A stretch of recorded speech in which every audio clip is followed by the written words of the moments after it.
Welcome, dear students, to the departmental slides for revision.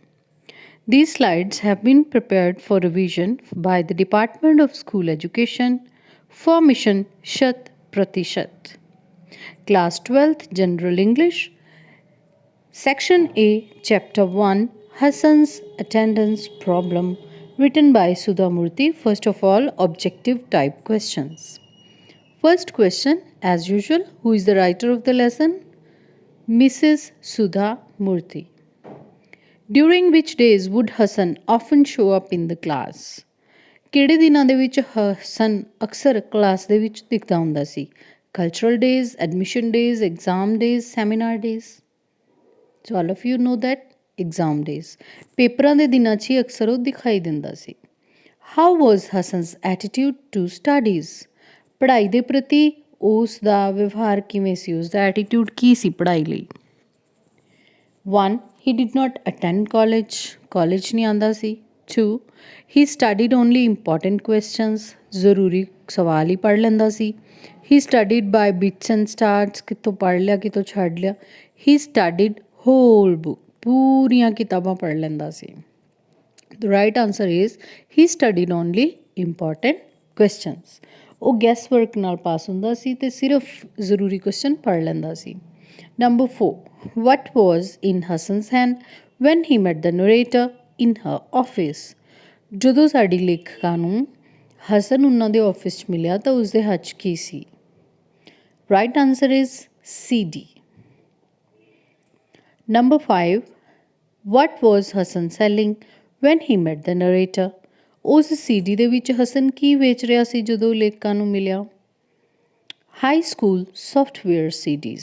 ਉਹਨਾਂ CDs ਦੇ ਵਿੱਚ high school ਲਈ ਸੌਫਟਵੇਅਰ, ਹਾਈ ਸਕੂਲ ਲਈ material C. Number 6. The narrator recognized the visitor easily. ਲੇਖਕ ਨੇ ਆਸਾਨੀ ਨਾਲ ਉਸਨੂੰ ਪਛਾਣ ਲਿਆ। False. ਕਿਉਂਕਿ ਥੋੜਾ ਟਾਈਮ ਲੱਗਾ ਸੀ ਲੇਖਕ ਨੂੰ। According to Hassan, nerds were here. We are to fill up the blank. Hassan said that hard workers were nerds. So according to Hassan, nerds were hard workers. So ਜਿੰਨੇ ਵੀ ਲੋਕ ਮਿਹਨਤੀ ਹਨ ਉਹ ਬੜੇ ਬੋਰਿੰਗ ਹਨ, ਇਹ ਹਸਨ ਦਾ ਮੰਨਣਾ ਸੀ। Question number 8. How old was Hassan when he went to see his college teacher? ਜਦੋਂ ਆਪਣੀ ਜਮਾਤ ਦੀ ਟੀਚਰ ਨੂੰ ਮਿਲਣ ਗਿਆ ਉਸਦੀ ਉਮਰ ਕਿੰਨੀ ਸੀ? It was 35, 35 ਸਾਲ। He did not care for the advice of his parents. True or false? That's true. ਆਪਣੇ ਮਾਤਾ ਪਿਤਾ ਦਾ ਕਹਿਣਾ ਨਹੀਂ ਮੰਨਦਾ ਸੀ। Hassan was not dash. He was not hardworking. Number 11. Hassan was dash arrogant or disciplined? He was arrogant. We can't say exactly arrogant. He was indisciplined. Number 12. Hassan's state is a result of. ਕਿਸ ਚੀਜ਼ ਦਾ ਨਤੀਜਾ ਸੀ ਹਸਨ ਦੀ ਇਹ ਹਾਲਤ, ਯਾਨੀ ਕਿ ਉਹ ਜ਼ਿੰਦਗੀ 'ਚ ਫੇਲੀਅਰ ਸਾਬਤ ਕਿਉਂ ਹੋਇਆ?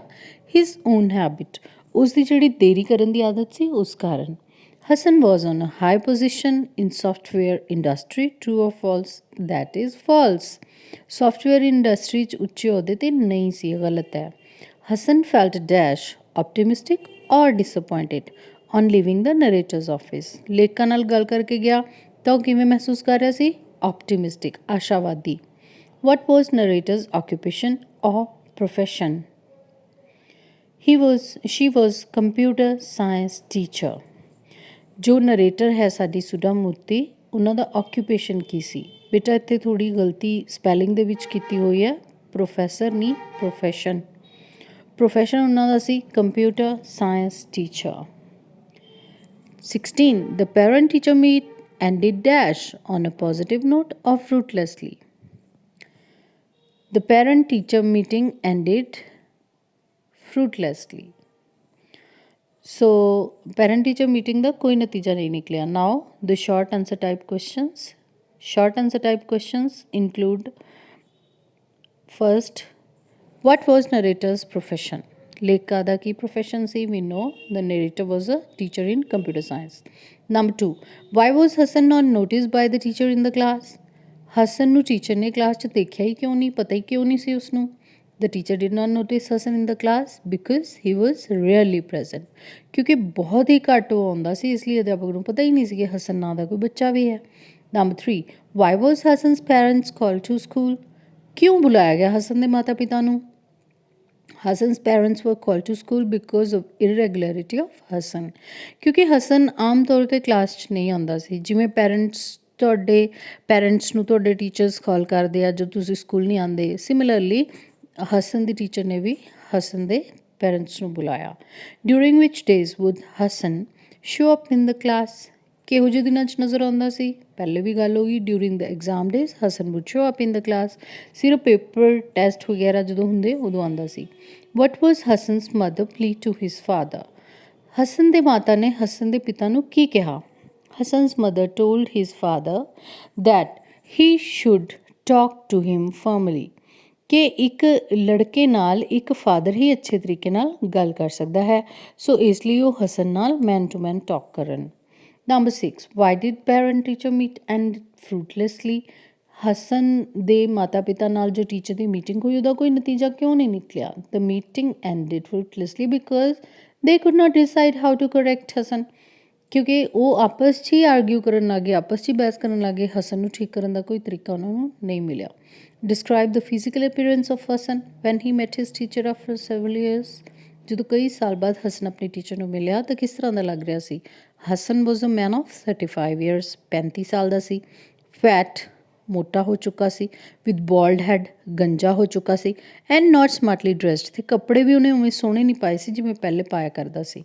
Number 8, what had the narrator expected Hassan to become in his wife, narrator ਨੇ ਕੀ ਸੋਚਿਆ ਸੀ ਕਿ ਹਸਨ ਕੀ ਬਣੂਗਾ ਜ਼ਿੰਦਗੀ 'ਚ। The narrator had expected Hassan would do well in life, ਉਹਨਾਂ ਨੇ ਸੋਚਿਆ ਸੀ ਕਿ ਬਹੁਤ ਉੱਚੇ ਅਹੁਦੇ 'ਤੇ ਜਾਊਗਾ।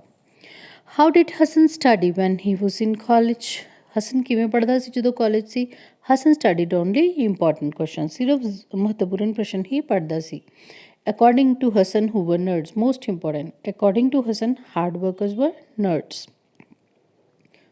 कौन बोरिंग लोग सी, मेहनती लोग बोरिंग सी। Why did Hassan start living separately, अलग क्यों रहने लग गया। He started living separately because of his quarrelsome nature, क्योंकि वो घर ਦੇ ਵਿੱਚ ਇੰਨਾ ਲੜਦਾ ਸੀ, ਉਸਦੇ ਪਿਤਾ ਜੀ ਨੇ ਕਿਹਾ ਕਿ ਅਲੱਗ ਰਹੋ। What made Hassan feel optimistic when he felt the narrators, he left the narrator's office, ਇਹ ਫੈਲਟ ਵੀ ਬੱਚੇ ਗਲਤ ਲਿਖਿਆ ਹੋਇਆ, ਲੈਫਟ ਆਉਣਾ। ਸੋ ਜਦੋਂ ਨਰੇਟਰ ਦੇ ਆਫਿਸ ਨੂੰ ਛੱਡ ਕੇ ਗਿਆ ਹਸਨ, ਤਾਂ ਉਹ ਆਸ਼ਾਵਾਦੀ ਕਿਉਂ ਮਹਿਸੂਸ ਕਰ ਰਿਹਾ ਸੀ, ਕੀ ਹੋਇਆ ਸੀ ਇਹੋ ਜਿਹਾ। Hassan felt optimistic as the narrator told him that he knew he could change his faults and his habits, ਕਿਉਂਕਿ ਸੁਧਾ ਮੂਰਤੀ ਜੀ ਨੇ ਉਹਨੂੰ ਸਮਝਾਇਆ ਸੀ ਕਿ ਤੁਸੀਂ ਹੁਣ ਵੀ ਆਪਣੀਆਂ ਆਦਤਾਂ ਬਦਲ ਸਕਦੇ ਹੋ ਅਤੇ ਹੁਣ ਵੀ ਆਪਣੀ ਜ਼ਿੰਦਗੀ ਬਿਹਤਰ ਬਣਾ ਸਕਦੇ ਹੋ, ਅਤੇ ਇਸ ਨਾਲ ਉਹਨੂੰ ਆਸ ਜਾਗ ਗਈ। In which city Hassan got his computer education at college, ਕਿਹੜੇ ਕਾਲਜ ਦੇ ਵਿੱਚ, ਕਿੱਥੇ ਹਸਨ ਨੇ ਕੰਪਿਊਟਰ ਐਜੂਕੇਸ਼ਨ ਲਈ। Hassan got his computer education at a college in Bangalore, Bangalore ਦੇ ਇੱਕ ਕਾਲਜ ਦੇ ਵਿੱਚ।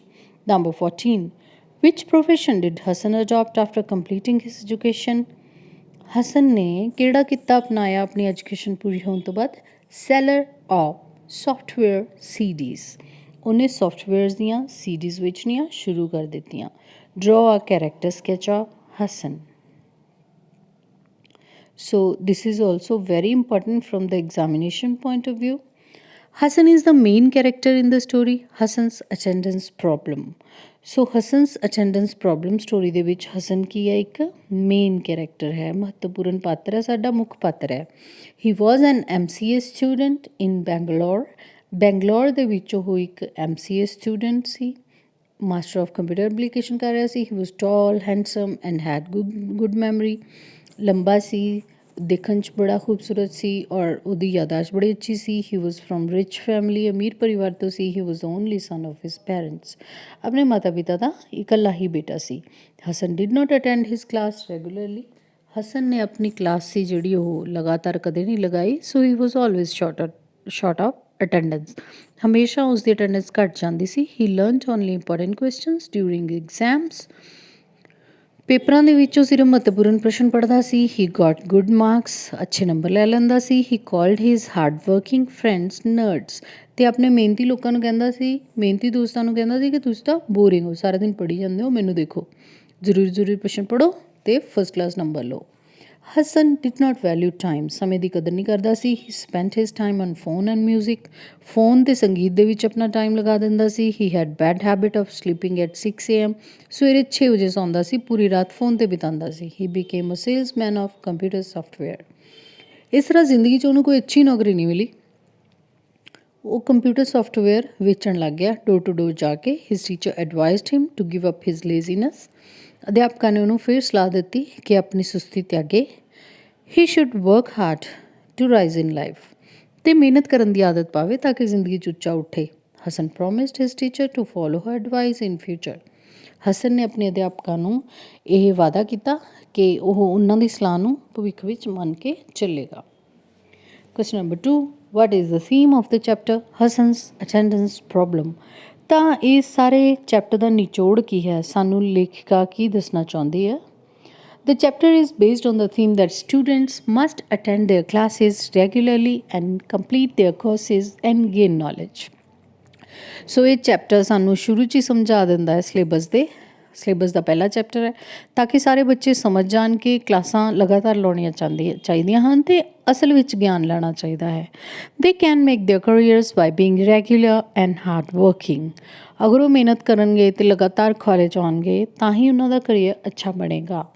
Hasan story makes clear to us, ਇਹ ਚੀਜ਼ ਸਾਨੂੰ ਹਸਨ ਦੀ ਕਹਾਣੀ ਨਾਲ ਸਮਝ ਆਉਂਦੀ ਹੈ। He was an MCA student, MCA ਦਾ ਵਿਦਿਆਰਥੀ ਸੀ। He did not attend classes regularly, ਲਗਾਤਾਰ ਕਲਾਸਿਸ ਨਹੀਂ ਲਾਉਂਦਾ ਸੀ। So he was always short of attendance, ਅਤੇ ਆਪਾਂ ਦੇਖਿਆ ਕਹਾਣੀ 'ਚ ਕਿ ਉਸ ਕੋਲ ਅਟੈਂਡੈਂਸ ਸ਼ਾਰਟ ਹੀ ਰਹਿੰਦੀ ਸੀ। He learned some important questions during exam days to stand first in the class, ਬਸ ਪੇਪਰਾਂ ਨੇੜੇ ਇੰਪੋਰਟੈਂਟ ਕੁਐਸਚਨਸ ਦਾ ਗੈਸ ਵਰਕ ਲਗਾ ਕੇ ਉਹੀ ਪੜ੍ਹ ਕੇ ਚਲਾ ਜਾਂਦਾ ਕਲਾਸ 'ਚ ਵਧੀਆ ਨੰਬਰ ਲੈਣ ਲਈ। Hassan did not value his time, ਆਪਣੇ ਸਮੇਂ ਦੀ ਕਦਰ ਨਹੀਂ ਕਰਦਾ ਸੀ। ਹਸਨ ਵਾਜ਼ ਡਿਸਲਾਈਕਡ ਬਾਈ ਪੈਰੈਂਟਸ, ਉਸਦੇ ਮਾਤਾ ਪਿਤਾ ਵੀ ਉਸ ਤੋਂ ਪਰੇਸ਼ਾਨ ਸੀ। He had to do a small job of selling software CDs, ਕਿਉਂਕਿ ਉਹ ਮਿਹਨਤੀ ਨਹੀਂ ਸੀ ਤਾਂ ਕਿਸੇ ਵੀ ਜੋਬ 'ਚੋਂ ਟਿਕ ਨਹੀਂ ਸਕਿਆ। ਆਖਿਰਕਾਰ ਉਹਨੂੰ ਦਰ ਜਾ ਕੇ CDs ਵੇਚਣੀਆਂ ਪਈਆਂ। When he met his teacher she felt sad, ਜਦੋਂ ਇੱਕ ਦਿਨ ਅਚਾਨਕ ਆਪਣੀ ਟੀਚਰ ਨੂੰ ਇਸ ਹਾਲਤ 'ਚ ਮਿਲਿਆ ਤਾਂ ਉਹ ਬਹੁਤ ਉਦਾਸ ਹੋ ਗਈ। She advised him to that he had the potential to improve, ਉਸਨੇ ਉਹਨੂੰ ਸਲਾਹ ਦਿੱਤੀ ਅਧਿਆਪਕਾਂ ਨੇ ਕਿ ਤੂੰ ਹਾਲੇ ਵੀ ਆਪਣੀ ਜ਼ਿੰਦਗੀ ਦੇ ਵਿੱਚ ਬਿਹਤਰ ਕਰ ਸਕਦਾ ਹੈ, ਤੇਰੇ ਅੰਦਰ ਉਹ ਸਮਰੱਥਾ ਹੈ। He should change his habits to rise in life, ਸਿਰਫ ਆਪਣੀਆਂ ਆਦਤਾਂ ਬਦਲਣ ਨਾਲ ਉਹ ਜ਼ਿੰਦਗੀ 'ਚ ਹੋਰ ਉੱਪਰ ਜਾ ਸਕਦਾ ਹੈ। ਹੀ ਫੈਲਟ ਐਨਕਰੇਜਡ, ਉਸਨੂੰ ਕਾਫੀ ਹੌਸਲਾ ਮਿਲਿਆ। And promised to be a better citizen, ਅਤੇ ਉਸਨੇ ਵਾਅਦਾ ਕੀਤਾ ਆਪਣੀ ਟੀਚਰ ਨੂੰ ਕਿ ਉਹ ਇੱਕ ਵਧੀਆ ਨਾਗਰਿਕ ਬਣ ਕੇ ਵਿਖਾਏਗਾ। For more help, click on the link below. This is the link of the Educare app, my dear students, and you will get the necessary material in this app. You can also watch the videos and you can also have the model test papers from Educare app.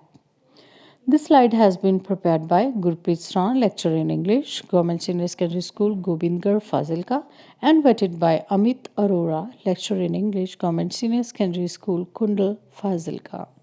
Dear students, now onwards we are going to have all the revision slides on this channel. Please like, subscribe and share. Thank you. Have a nice time.